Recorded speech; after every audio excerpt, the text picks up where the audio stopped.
Pascal Brun, c'est avec un ciel magnifiquement bleu que nous nous retrouvons aujourd'hui chez vous, à Argentières, tout près de Chamonix et tout près de votre entreprise, Chamonix Mont-Blanc Hélicoptère, CMBH.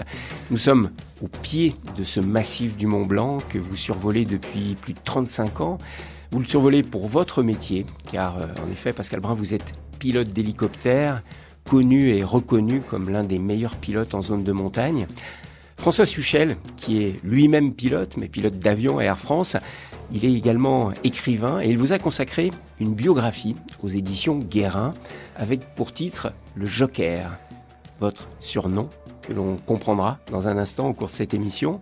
Alors, votre métier a une multitude de facettes que nous allons découvrir ensemble. Transport de matériel en altitude, approvisionnement des refuges, transport de personnes dans des zones de haute montagne, des ingénieurs, des touristes, des scientifiques, des techniciens, des gardiens, des caméramans, puis bien sûr des sauvetages quand le PGHM, le peloton de gendarmerie de haute montagne, vous appelle en renfort.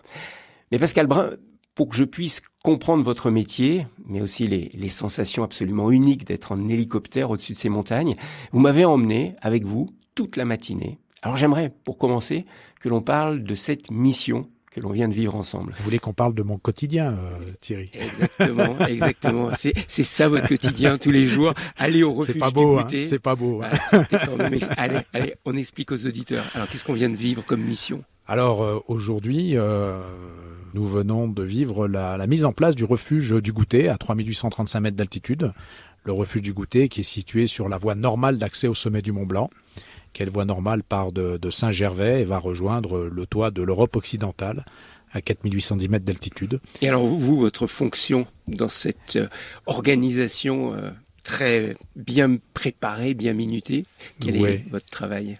Elle est très bien préparée par le gardien en particulier, qui se fait beaucoup de sang ce jour-là. Mon travail, c'est d'être transporteur de personnel, bien sûr, parce qu'il faut monter les gens avant de monter le matériel, puisqu'il faut quelqu'un pour décrocher les charges qui sont pendues sous l'hélico.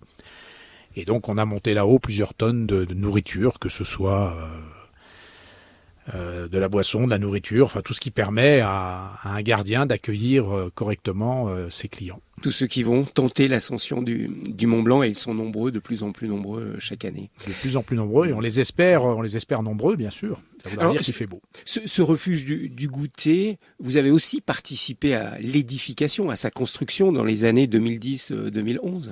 C'est une histoire ancienne. Moi, ça fait 36 ans que je vole dans ce massif du Mont Blanc. Et l'ancien refuge a déjà bénéficié d'une extension il y a un peu plus de 25 ans que j'ai eu le plaisir de mettre en œuvre à l'époque. C'était des panneaux de préfabriqués.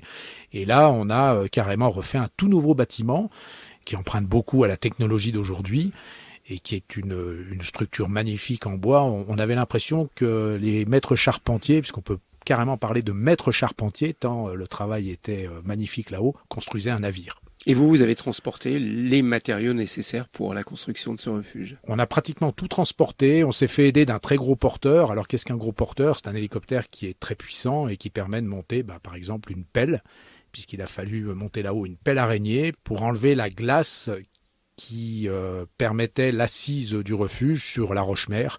Donc il a fallu casser un peu de glace et c'était pas à la pelle-pioche qu'on pouvait le faire, il fallait vraiment une grosse machine. Alors on va revenir en détail sur votre métier de pilote d'hélicoptère, Pascal Brun, mieux comprendre toutes les différentes missions, parce qu'on va le voir, il y a beaucoup de missions, il n'y a pas simplement transporter des touristes pour voir le Mont Blanc d'hélicoptère ou secouristes, il y a beaucoup de missions, on va en reparler ensemble, mais j'aimerais qu'on sache un petit peu plus déjà sur votre vie, sur votre parcours, puis sur cette vallée. Vous êtes vraiment un Chamonixard? Vous êtes vraiment originaire d'ici, un gars du pays? Je suis originaire d'ici. Quant à dire que je suis un Chamonixard, c'est pas sûr, puisqu'il faut quelques générations au cimetière avant d'être un vrai Chamonixard. Oui, il n'y en a que 3, c'est ça? Oui, voilà. Moi, mon grand-père maternel est arrivé de sa Suisse natale en 1924 pour s'installer à Chamonix et créer à l'époque un magasin de sport qui a toujours pignon sur rue, qui s'appelle Sanglard Sport. L'un des tout premiers magasins de sport de Chamonix. L'un des tout premiers magasins de sport de Chamonix, voilà. Et donc, je suis dans cette vallée depuis 1960, date de année de ma naissance. Une mauvaise année d'ailleurs pour le vin. 1959 était bien meilleur. Et donc, j'ai grandi dans cette vallée et passionné par la montagne parce que c'est un environnement d'exception, très petit, j'ai été attiré par ce métier de pilote d'hélico.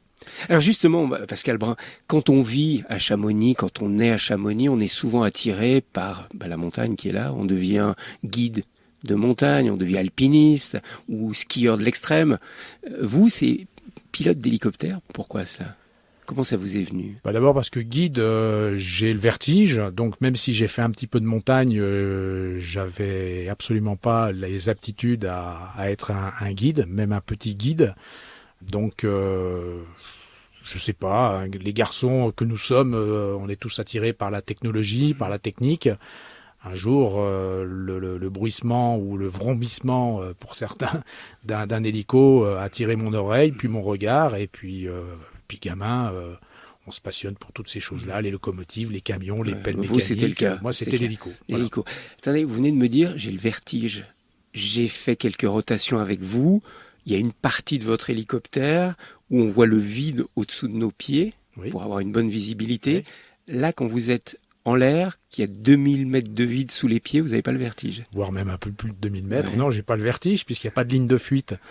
En revanche, la veille, vous seriez venu la veille, Thierry, je travaillais au sommet de l'Aiguille du Midi, où je posais des charges que je prenais sur la passerelle qui relie le piton nord au piton sud, et je montais ces charges au sommet du piton sud, là où il y a la fameuse flèche, la fameuse antenne.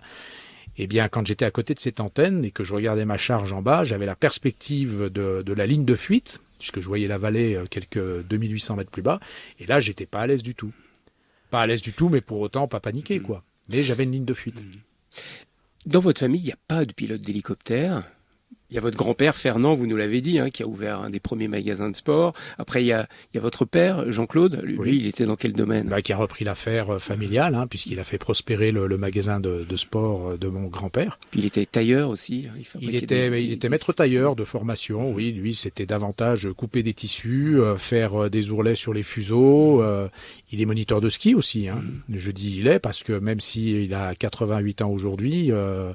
il aime le ski, il continue à en faire, il l'enseigne plus, mais il a ça dans le sang, quoi. Puis quand on a une médaille de moniteur, c'est à vie. Donc, pas de pilote d'hélicoptère dans la famille. Qui a été votre premier modèle ? Mon premier modèle, mon mentor, si on peut dire, c'est René Romet, qui est pilote à la sécurité civile à l'époque, puisque René est à la retraite depuis. Et j'allais régulièrement à l'hélisurface du secours en montagne quand j'étais gamin. Et puis il m'a vu derrière la barrière, il m'a dit viens là gamin, que je te montre l'hélico. J'ai fait le tour, il m'a fait voler quelques mois plus tard, et puis c'est parti comme ça, quoi. Donc. Et vous vous souvenez de votre premier vol en hélicoptère ? Ah oui, je m'en souviens bien. Qu'est-ce que c'était ? J'étais sur la DZ des Bois, donc à Chamonix, au secours en montagne. La DZ, rapidement. Dropping zone. Dropping zone. C'est le nom qu'on donne à l'endroit où se pose un hélico. C'est pas très juste, mais c'est comme ça. Et il y a une avalanche sur l'itinéraire de retour, de sortie de la Vallée Blanche plutôt, qui permet de rejoindre, une fois qu'on a quitté la mer de glace, la vallée de Chamonix.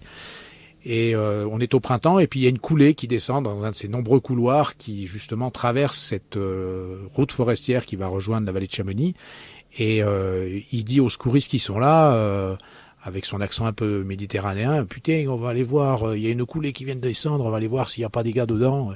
Il a mis en route l'Alouette 3 et il m'a dit viens gamin, je t'emmène, monte. Et ça a été mon premier vol. Et là, qu'est-ce que vous avez ressenti ? La magie de quitter la planète sans faire le moindre effort, quoi.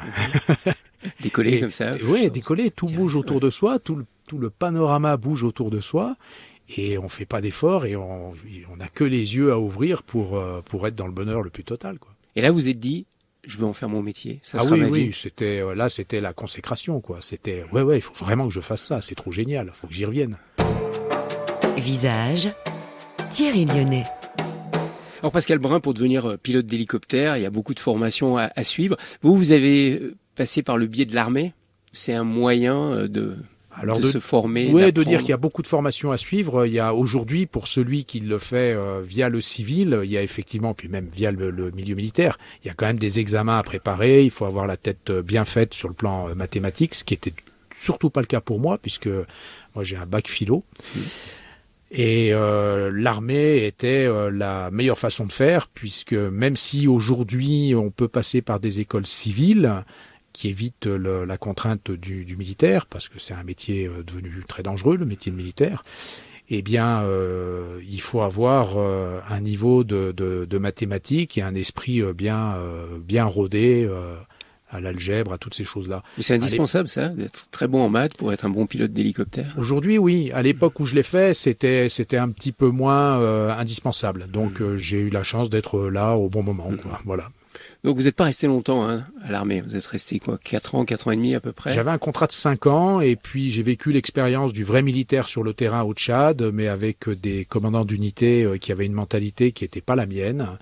Et qui, à mon avis, était pas très bonne d'ailleurs pour l'époque. Je sais pas si ça vaut la peine d'en parler, parce que quand on voit l'engagement des Français sur le terrain d'opération aujourd'hui, ça force le respect. Donc, on va passer la page. Mais je suis pas resté parce que ça correspondait pas à ma philosophie de vie. Mais ça a été une bonne école pour apprendre à piloter les hélicoptères. Par contre, je veux surtout pas cracher dans la soupe. Ça a été une excellente école. Donc, sur ce contrat de 5 ans, j'ai fait 4 ans et demi. Et j'ai vécu donc l'expérience du terrain. Et oui, effectivement, ça a été une excellente école de formation. La base de mon métier, je l'ai apprise dans l'armée avec des gens très professionnels qui m'ont inculqué les bonnes bases de ce métier, c'est certain. Alors Pascal Brun, pour devenir le pilote d'hélicoptère reconnu et réputé que vous êtes, vous avez volé des milliers d'heures pour l'armée, on l'a vu, mais aussi pour des entreprises civiles, avant de fonder en 1992 votre propre entreprise, Chamonix-Mont-Blanc Hélicoptère. Alors j'aimerais que l'on parle maintenant, Pascal Brun, de votre métier, vraiment le cœur de votre métier, de votre passion, parce que je vous entendais dire tout à l'heure, moi je travaille pas en fait, je me fais plaisir, c'est un peu ça, c'est ça le sentiment que vous avez. C'est comme ça qu'on a commencé cette émission en disant, mais non, on parle de quoi là, de mon quotidien qui en fait est une... C'est plus qu'un métier, quoi. Oui, est une passion. Donc je vais pas dire que c'est un amusement parce que c'est un métier qui est à prendre très très au sérieux, ne serait-ce que pour des questions de sécurité. Mais le matin, quand je me lève, je vais pas bosser en traînant les pieds, quoi. Alors, revenons sur ce qu'on a vécu ce matin, ce travail d'hélicoptère pour transporter à la fois du personnel dans un refuge et transporter du matériel. Comment s'élabore une mission comme celle-ci d'approvisionnement d'un refuge? C'est le client qui nous demande de réserver un créneau sur notre planning pour monter ce jour-là, je sais pas moi, mettons 4 tonnes de matériel au refuge du Goûter. 4 tonnes de matériel, c'est facile, c'est 4000 kilos qu'il faut diviser par 600 kilos puisque c'est le poids maximum de ce qu'on va monter là-haut. Vous montez 500, 600, vous pouvez monter jusqu'à combien de kilos? On peut monter maximum 650 kilos. Après, il faut rester dans un rapport poids-puissance qui soit favorable à ce que la rotation soit pas trop longue. Donc, à ce que ça ne pénalise pas le portefeuille du client. Donc 650 kilos, s'il les met toutes les fois, ça va faire parfois des rotations un petit peu plus longues. Et s'il avait fait une rotation de plus, en mettant un petit peu de poids sur l'ensemble des charges, et ben au final, il est gagnant sur la facture parce que le but c'est d'aller le plus vite possible. Le but c'est d'aller le plus vite possible, mais en montant malgré tout un maximum de poids. Mais plus vous montez haut, j'imagine, plus c'est long et plus c'est difficile pour la machine, non? Oui, mais c'est un peu comme nous, hein. Si on part faire le Mont Blanc avec un sac de 3 kilos, c'est plus facile qu'avec un sac de 30 kilos, hein. Avec un hélicoptère, c'est pareil? Avec un hélicoptère, c'est pareil, tout à fait. De la même manière qu'il est plus facile pour nous de courir sur la plage avec une température extérieure de 10 degrés que de courir sur la même plage avec une température de 35 degrés, quoi. Et alors, qu'est-ce qui va vous faire choisir de faire une opération tel jour plutôt qu'un autre? C'est la météo essentiellement? Non, c'est pas franchement la météo, bien qu'elle y concourt très largement aussi, mais c'est la demande du client. On est prestataire de service, donc le téléphone sonne, Monsieur Tartemuche, je voudrais travailler à tel endroit, pas de problème, quel jour, quelle heure.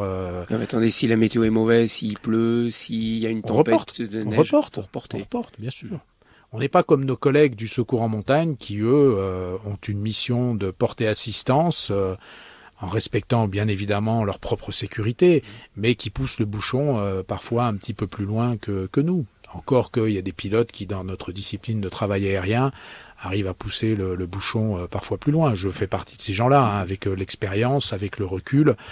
On admet d'aller chaque fois un peu plus loin et c'est pas très malin et c'est dommage parce que pour les jeunes qui viennent derrière nous, c'est pénalisant, quoi. On leur rend pas forcément service, mais il faut remettre les choses à leur place et dans l'ordre. Et je suis issu d'une génération où on s'est beaucoup battu face à certains concurrents, et pour se bagarrer, il fallait prouver qu'on était meilleur, même par rapport aux aînés.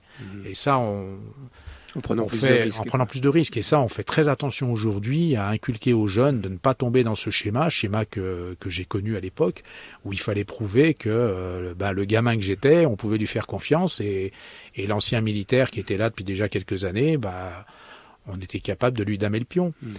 Il faut oublier tout ça, mais je suis passé par là.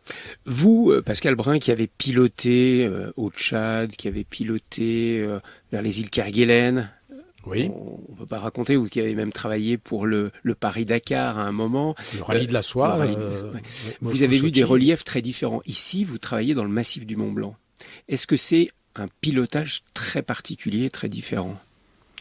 C'est un pilotage qui est plus particulier que de survoler la Beauce, bien sûr, mais c'est un pilotage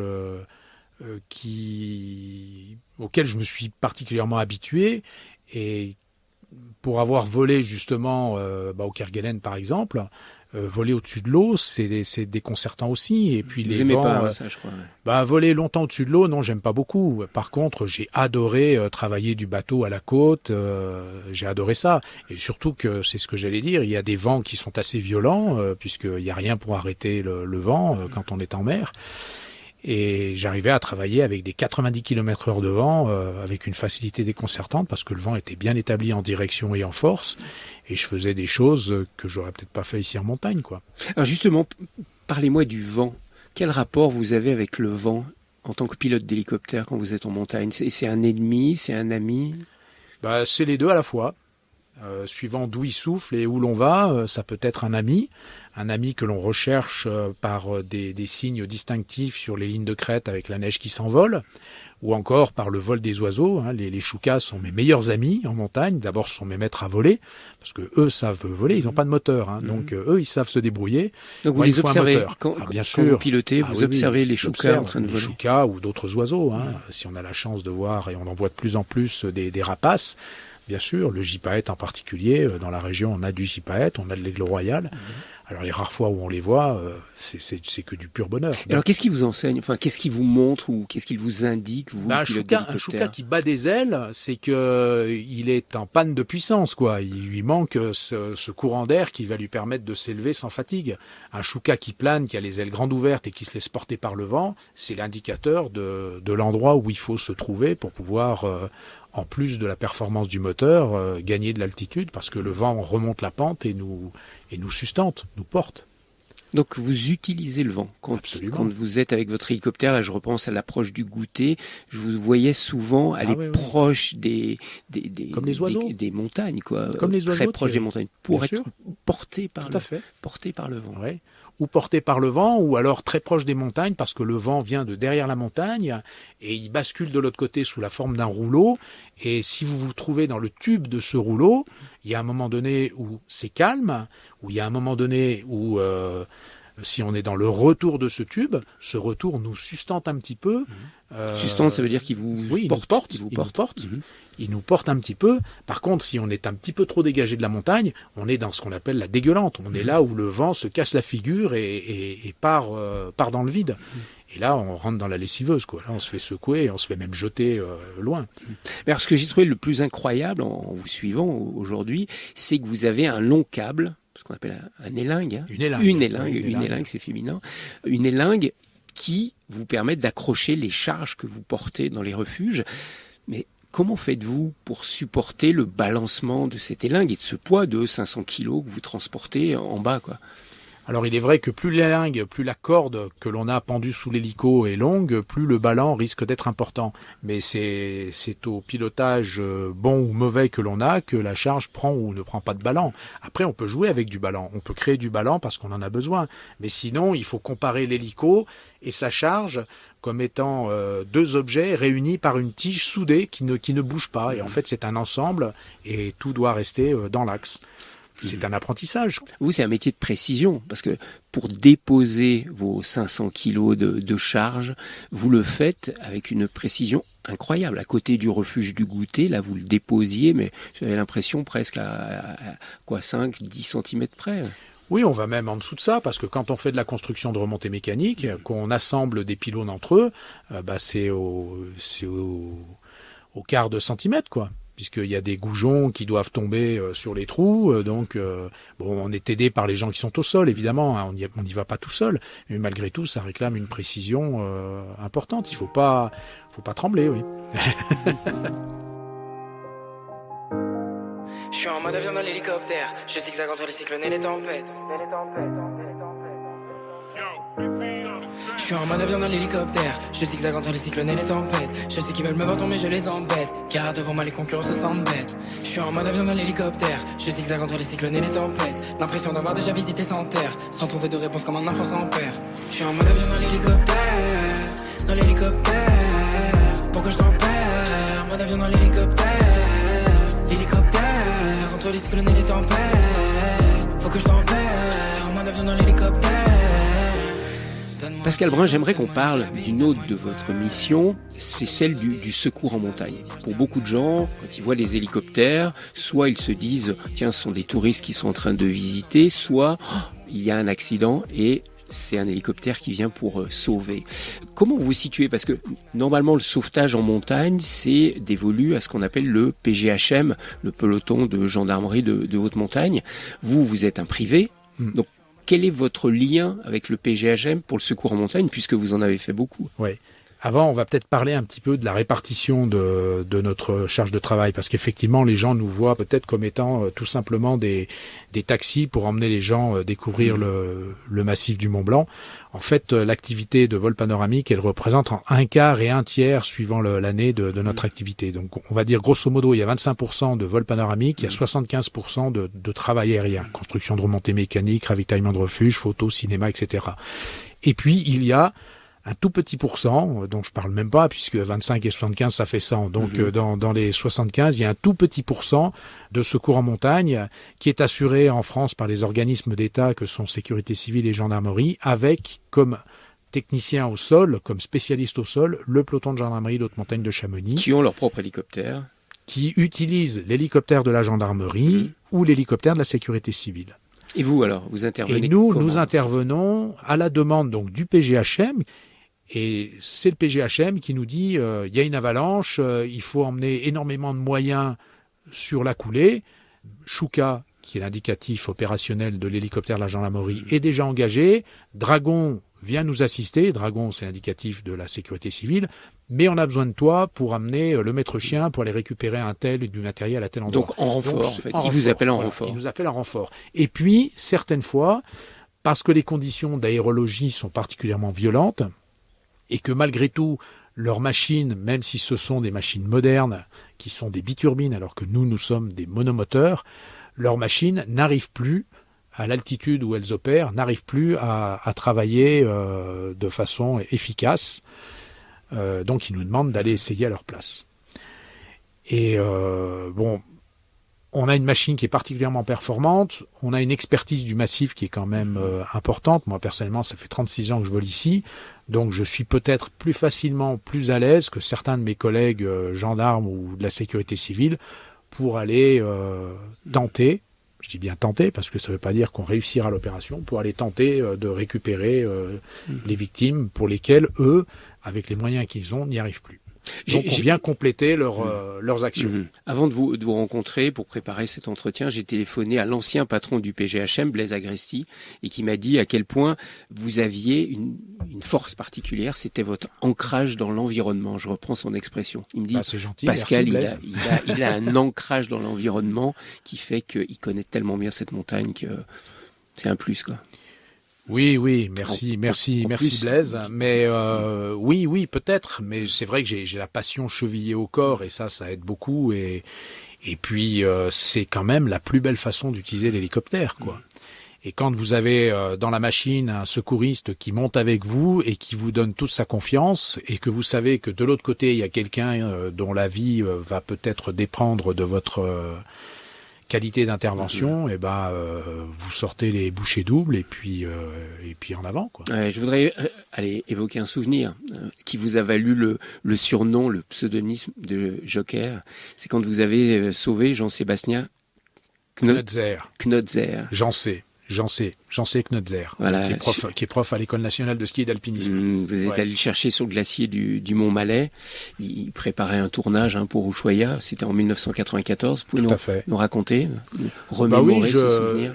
Je travaille donc pour Ushuaïa ce jour-là. C'est Jean-C, qui est guide de haute montagne, qui encadre l'équipe de tournage, qui va faire un repérage sous le refuge des Périades, sous l'abri bivouac des Périades. Et il avait neigé quelque temps avant. Et je dépose toute cette équipe pas très loin sous l'abri. Et je leur laisse une radio. Et je pars vaquer à d'autres occupations. Et à un moment donné, j'en sais qu'il y avait eu le trait de génie de laisser la radio au dernier de la cordée. Donc j'en sais comme guide est en tête.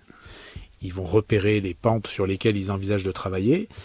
Il avait laissé la radio au dernier de la cordée et en traversant une pente, la neige a cédé sous ses pas et l'avalanche l'a entraîné dans une crevasse. Et celui qui était le dernier de cette équipe a eu la présence d'esprit d'utiliser la radio et d'appeler au secours, l'avalanche, j'en sais. Et bon, moi j'ai tout de suite su de qui il s'agissait, où c'était, puisque c'était sur notre fréquence à nous. Et j'ai tout de suite compris ce qui s'était passé. Donc je suis passé sur la fréquence du secours en montagne, puisque je l'ai sur mon hélicoptère. Et j'ai prévenu le centre, le PC, qui s'appelle Cordial, et j'ai demandé à Cordial de tout de suite préparer un maître-chien sur la DZ des Bois, parce que je venais récupérer un gendarme. Donc je me suis permis d'autorité de mener le début de cette opération. Et grand bien m'en a pris, parce que de l'autre côté, j'ai des gens avec qui je travaille depuis déjà quelques années, même si c'est de façon ponctuelle. Ils ont tout de suite mis à ma disposition le maître-chien et son chien. J'ai embarqué 2 secouristes, un chien, et on est parti directement sur l'avalanche. Et on est arrivé suffisamment à temps pour que quelques temps plus tard, parce qu'il a fallu repérer où était le corps et puis le dégager pour sortir Jean-C de la mauvaise passe dans laquelle il était, et à quelques minutes près, il était mort, quoi. Donc Jean-C se targue du fait que je suis son deuxième accoucheur. Voilà, ça c'est pour la petite histoire. Donc quand on se voit ou quand on fait quelque chose, il me dit « Ah, mon deuxième accoucheur ». Qu'est-ce qu'on ressent quand on a sauvé la vie comme ça d'un homme en montagne? Ah, beaucoup d'émotions. Beaucoup d'émotions. Moi, ça m'a fait pleurer, c'est sûr. D'abord, la hantise de ce que ça va mal se finir. Quand la radio a crépité et que j'ai entendu le gars de l'équipe Ushuaïa appeler au secours, je me suis dit non, c'est pas possible, quoi. Et puis quand ça se finit bien, c'est de l'émotion, c'est de la joie, ouais. Une joie parfois indescriptible, quoi. On tombe dans les bras l'un de l'autre, ouais. Et puis, des fois, c'est beaucoup plus dramatique que ça. Et on l'a vécu il y a quelques jours seulement, le 19 mai, quand les remontées mécaniques ont enfin rouvert dans la vallée de Chamonix. L'un de nos plus grands secouristes a perdu la vie en traversant une pente de neige. Lui qui avait secouru tant et tant d'alpinistes avec une humanité, une humilité qu'on peut même pas définir. Voilà. Justement, je n'arrive plus à m'exprimer parce que c'est...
Vous avez participé aussi à une époque particulière. Là, ça va vous redonner un peu de joie. Une époque un peu folle, hein, les années 80, 90, où vous avez participé, vous, en tant que pilote d'hélicoptère, à beaucoup de tournages de films. Ouais.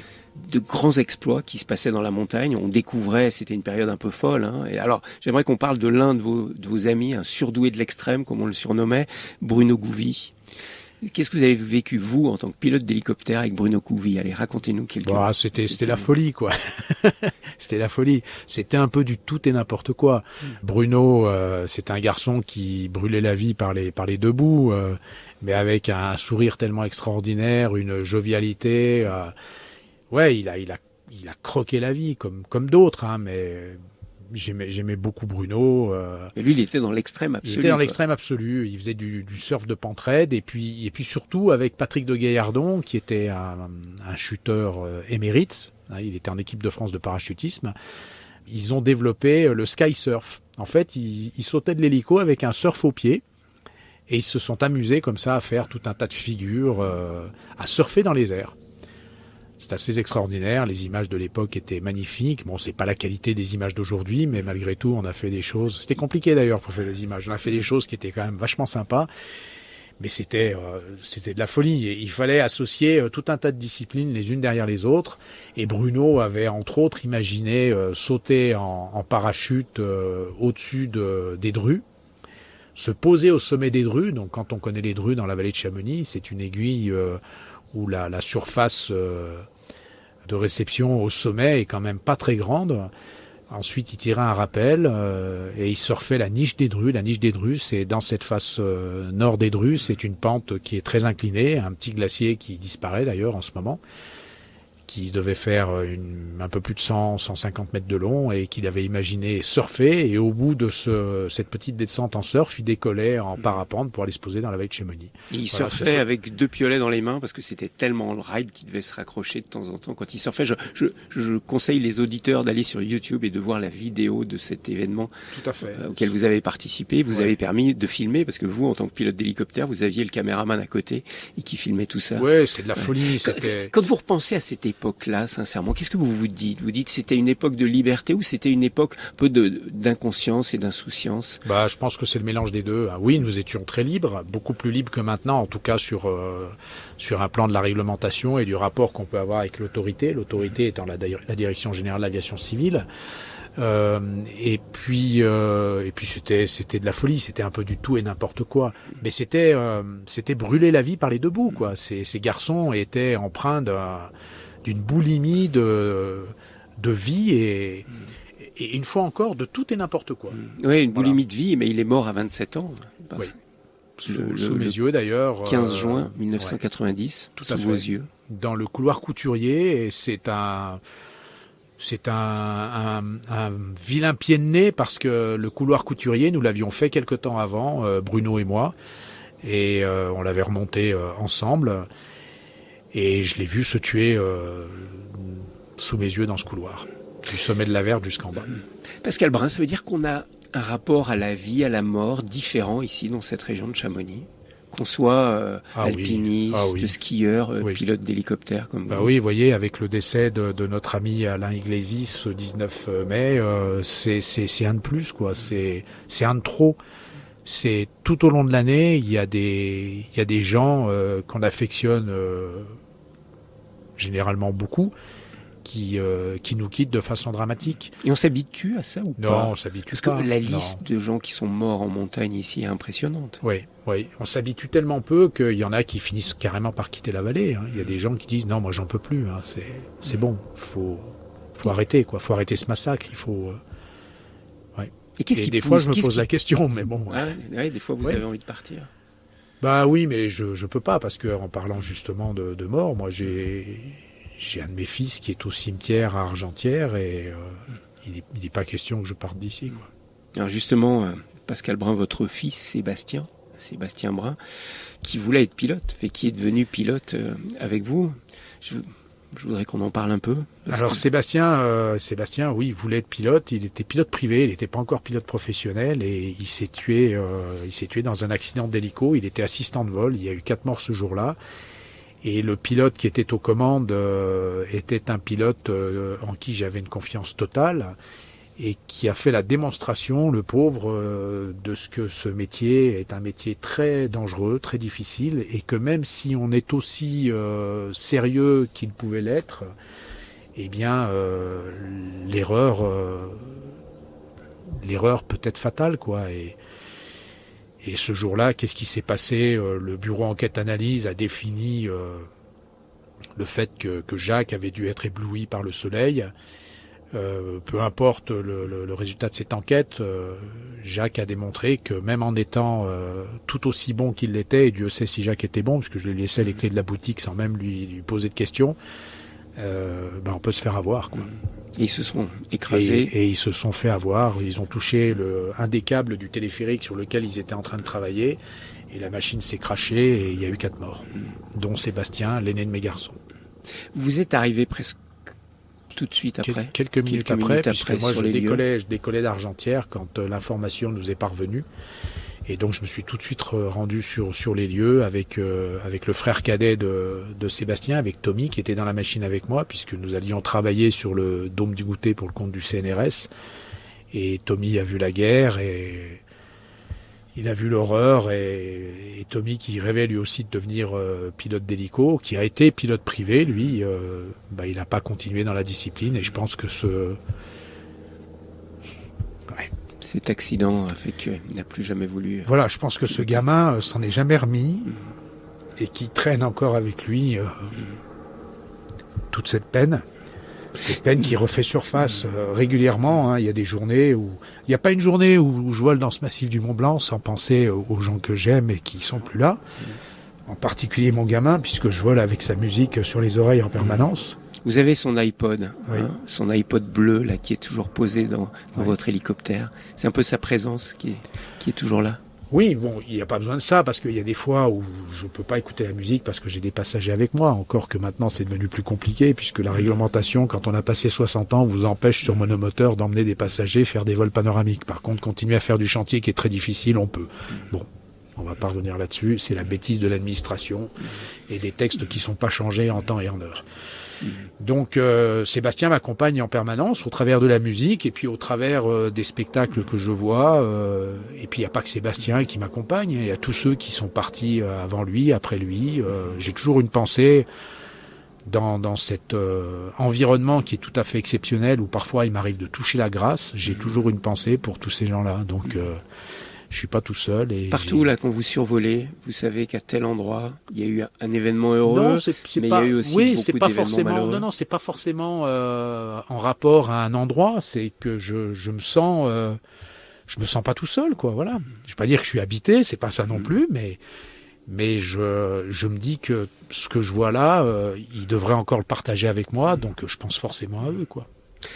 Pascal Brun, il y a quelque chose qui m'a profondément interpellé dans cette histoire liée à la mort de votre fils, c'est que vous êtes arrivé sur les lieux et que quelques minutes après, vous remontiez dans votre hélicoptère. Vous avez trouvé la force de remonter dans votre hélicoptère mais Thierry, mais j'avais pas le choix parce que à l'heure d'aujourd'hui, on avait déjà les téléphones portables à l'époque, c'est que ça fait jamais que 10 ans. Véronique, sa maman, allait tout de suite probablement être informée de ce qui s'était passé. Et si quelqu'un se devait de dire à sa maman, à ses sœurs, à ses frères que leur frère venait de se tuer, c'était à moi que revenait cette tâche, à personne d'autre. Comment vous avez trouvé la force de remonter dans un hélicoptère alors que vous aviez un hélicoptère qui était écrasé là avec votre fils à côté? C'est ça qui m'interpelle sur la force intérieure. Les gens qui étaient là, les secouristes, voulaient vous ramener. Ah oui. Il y a un Sébastien, d'ailleurs, c'est un Sébastien qui était là. Il voulait pas que vous remontiez dans votre hélicoptère. Tout à fait, avec qui nous avons cherché les corps, parce qu'il y avait des corps qui avaient été éjectés, il y avait un truc qui était pas net. Bon, on a su après exactement où tout un chacun se trouvait, mais il y a un Sébastien qui m'a dit non, tu remontes pas dans ton hélico, on va t'emmener. Et je lui ai dit, écoute, d'abord, c'est pas toi qui me donne des ordres, c'est moi qui décide. Et puis, si je remonte pas tout de suite dans la machine, peut-être plus jamais je volerai. Donc, non.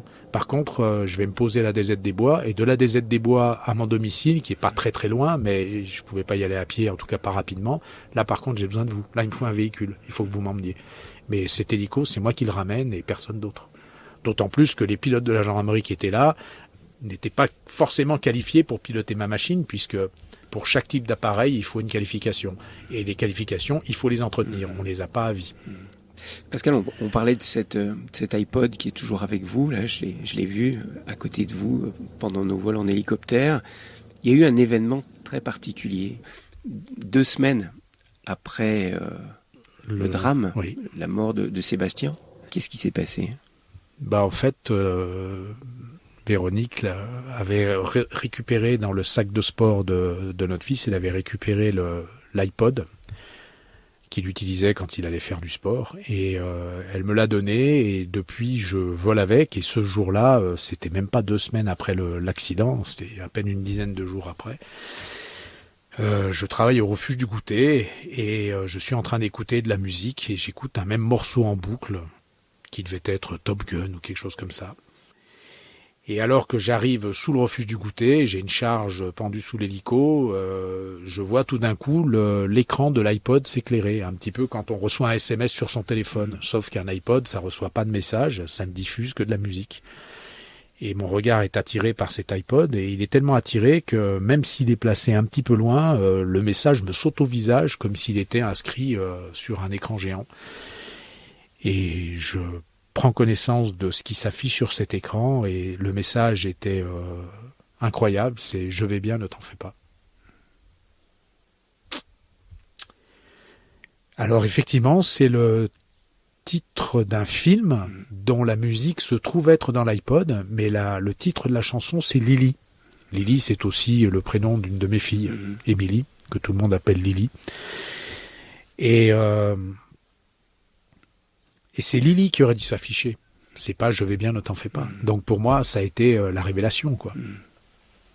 Sébastien est là et il me communique un message. En plus, il sait que j'adore travailler au refuge du goûter, et plus que jamais, il est à mes côtés, alors qu'il vient de disparaître. Donc je fonds en larmes, je pose ma charge, je sais même plus comment, tellement j'ai les yeux embués, je vois plus ce qui se passe en dessous. Je redescends à Maisonnette, où nous étions tout à l'heure, pour prendre la charge suivante, et en traversant en passant le travers du col du Mont-Lachat, je vois 2 rapaces côte à côte qui sont en train de spiraler dans une ascendance. Et sur les flancs de la machine dans laquelle Jacques, Jean-Marc, Régis et Sébastien se sont tués, puisqu'il y a eu 4 victimes ce jour-là, eh bien, il y avait une grosse tête d'aigle qui était dessinée. Alors ça, si c'est pas un signe... Vous croyez à la vie plus forte que la mort ? Ah oui, c'est certain. En plus, je suis retourné quelques heures après avoir prévenu la famille du décès de Sébastien. Je suis retourné auprès du corps qui avait toujours pas été évacué, et dont on m'a clairement signifié que c'était celui de Sébastien. Je vais pas dire qu'il s'est passé quelque chose à ce moment-là, mais j'avais besoin d'y retourner parce que il restait encore quelque chose, quoi. Même s'ils étaient morts, pour moi, je crois en l'âme. Voilà. Donc il fallait que j'y retourne, et puis aujourd'hui, j'ai pas besoin d'aller là-bas. Là-bas, c'est un mauvais souvenir. Il est comme tous ceux que j'aime et qui sont plus là aujourd'hui. Il est dans cet éther magnifique où nous étions ensemble tout à l'heure, avec toutes ces montagnes, avec ces horizons lointains, avec ces couleurs exceptionnelles. Voilà, ils sont là, quoi. Et vous continuez à l'aimer, ce massif du Mont Blanc, qui sûr. a enlevé la vie à beaucoup de personnes que vous aimez, que vous Oui, avez oui, aimé. absolument, parce que d'abord c'est magnifique, c'est un endroit majestueux, et puis dans lequel j'ai connu quelques souffrances, mais tellement de bonheur, quoi. Lily, take another walk out of your fake world. Please put all the drugs out of your head. You see that you can breathe without no backup. So much that you got to understand. For every step in any walk, any turn of any thought, I'll be your guide. for every street of any scene, any place you've never been. I'll be your guide. Pascal Brun, quand on fait un métier comme le vôtre, pilote d'hélicoptère, où on connaît le danger, on vit avec une certaine peur à l'intérieur de soi, où il faut l'oublier, cette peur, pour pouvoir continuer à faire ce métier. Quand on a eu notamment ce drame dans votre histoire. La peur de l'accident, il faut qu'elle soit omniprésente, mais pas comme une peur.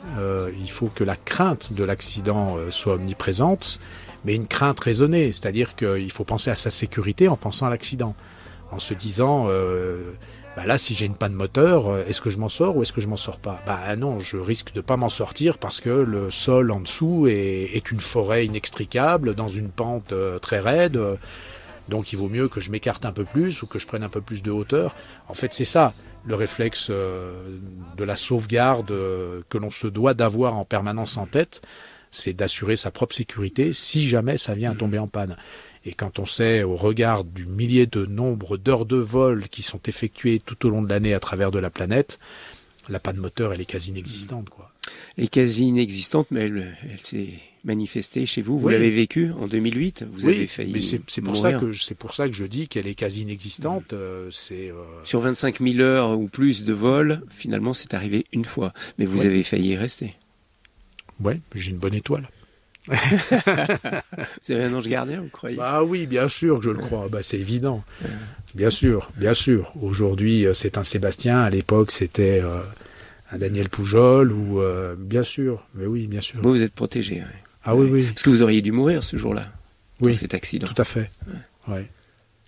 Ouais, j'ai eu beaucoup de chance. Bon, les gens disent, non, mais il y a du savoir-faire, il y a du...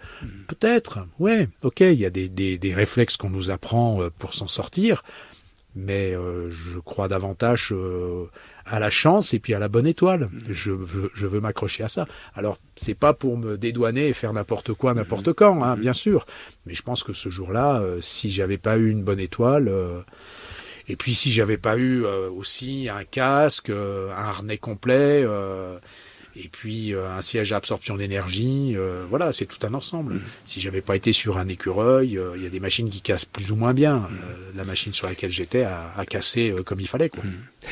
Et alors quand vous êtes sorti de l'hôpital, même chose, une appréhension ou un besoin impératif de remonter dans l'hélicoptère ? Une terrible appréhension. Envie de retourner, mais une terrible appréhension. Le premier vol que j'ai fait, je l'ai fait vraiment j'ai demandé à un copain qui était venu me rendre visite en hélico, je lui ai dit, écoute, il faut vraiment que tu me fasses voler. Moi, j'étais pas en état de prendre les manettes, J'avais la tête d'un boxeur, mais il fallait absolument que je vole. Parce qu'il fallait que je démystifie tout ça, quoi. Et j'ai volé avec une appréhension énorme, parce que mon accident a eu lieu à 1 minute 15 de vol de l'endroit où je suis basé, donc je me suis retrouvé très rapidement exactement au même endroit.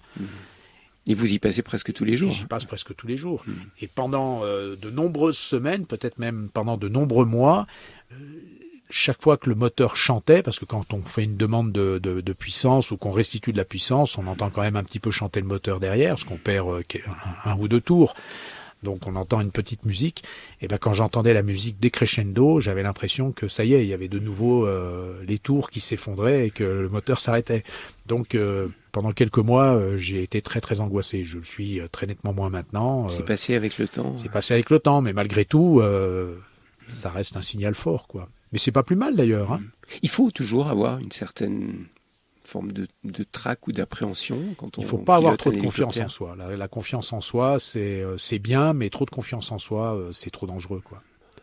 On n'est pas des surhommes, on le sera jamais, et puis la nature, de toute façon, aura toujours le dernier mot. Donc même quand on a le surnom de Joker et qu'on est considéré comme l'un des meilleurs, pour pas dire le meilleur pilote de la région. Non, mais ça c'est gentil, mais ça me fait sourire. C'est adorable, mais ça me fait sourire.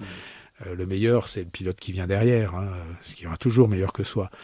Mais si effectivement on me considère comme tel, ce qui me flatte malgré tout, je me dois de démontrer que si je suis pas le meilleur, en tout cas, je dois faire la démonstration de ce que je peux être bon en faisant attention, justement, quoi.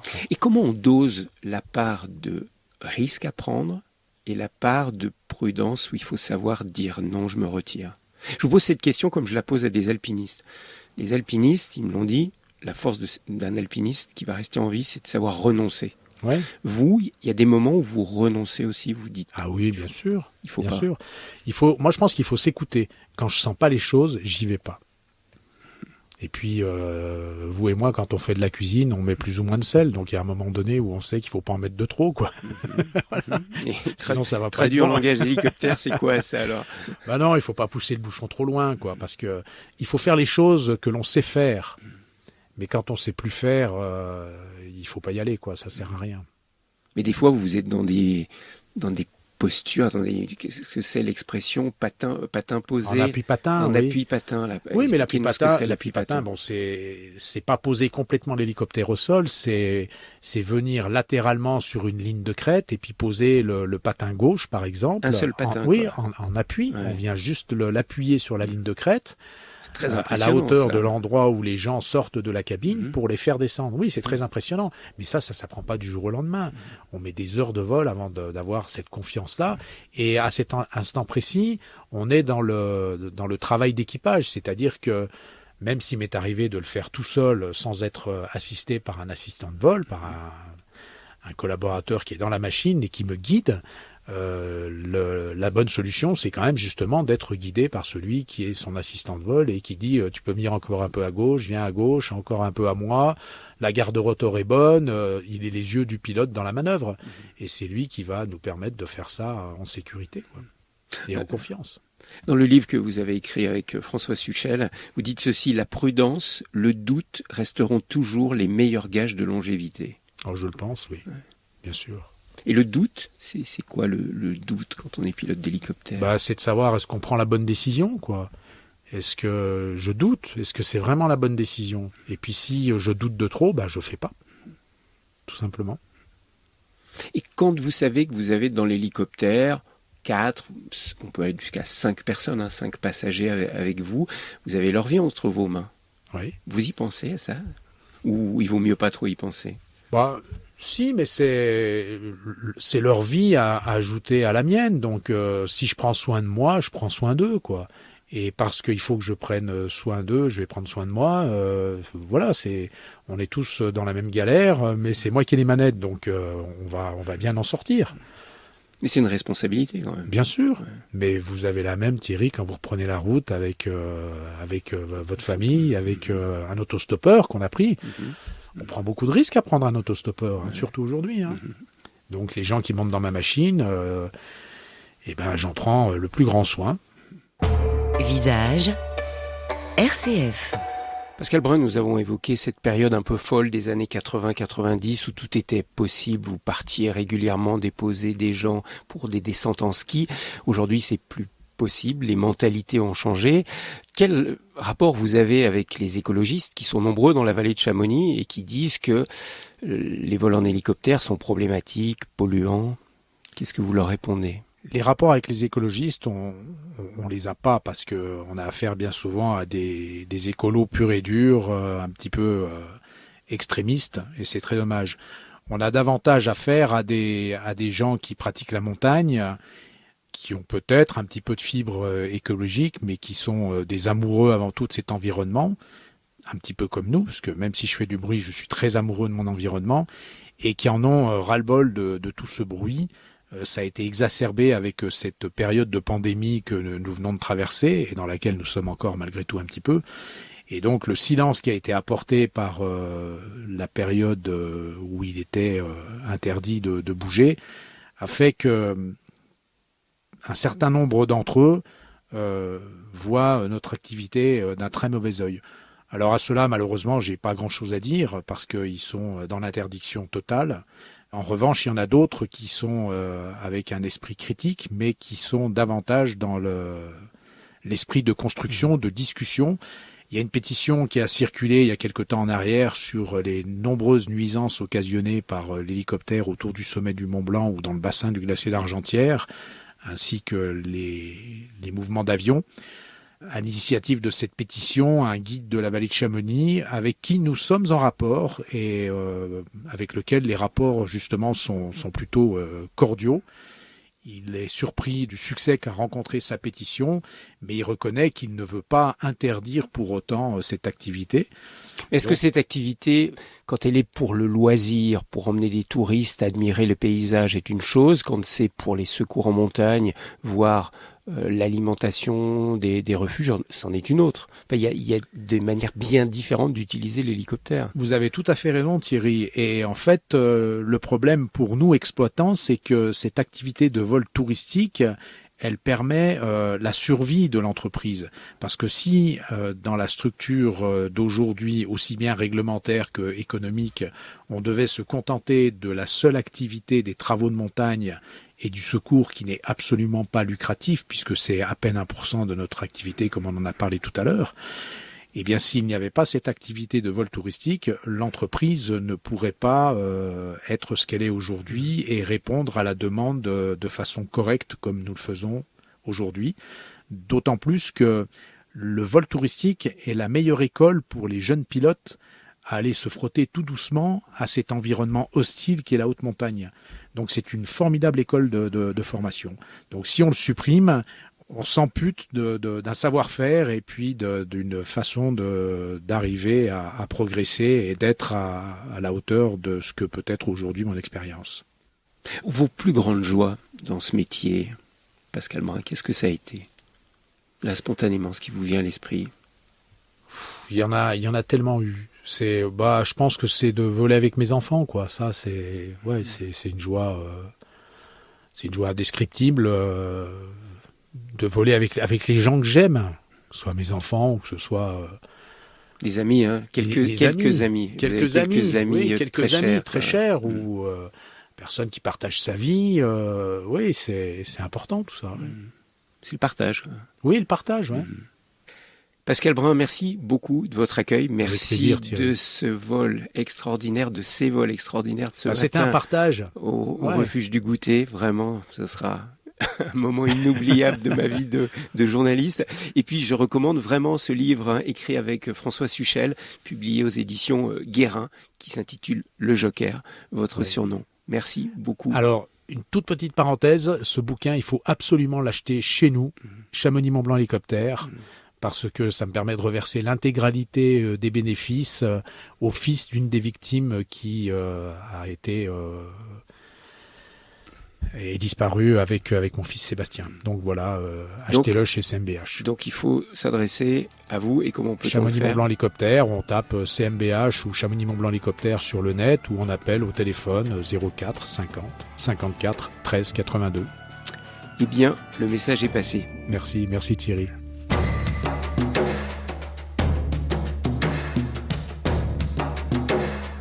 Visage, une émission proposée par Thierry Lyonnais, réalisation technique Philippe Faure.